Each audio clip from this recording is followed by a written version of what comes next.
Repeat after me. Hiking is fun. Hey, where are you going? We're here in the beautiful country of Georgia. Sama kayo!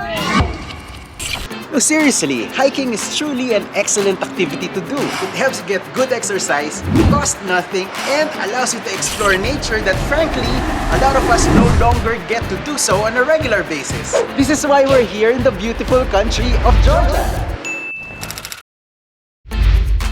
This small country is home to about 4 million people and lies in the intersection of Eastern Europe and Western Asia.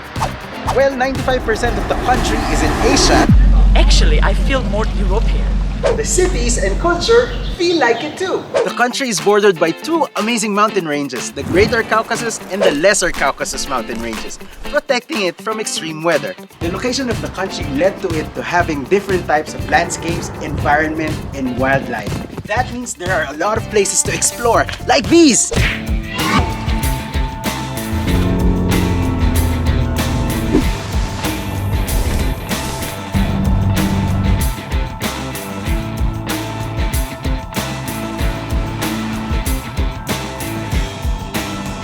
Combine that with the fact that Georgians believe that guests are gifts from God, then what you have here is really a place that you can truly visit and feel really welcome. Sure, we enjoy living in the cities and the comforts that they bring, like here in Tbilisi. But sometimes, a little bit of wilderness and fresh air could do us some good.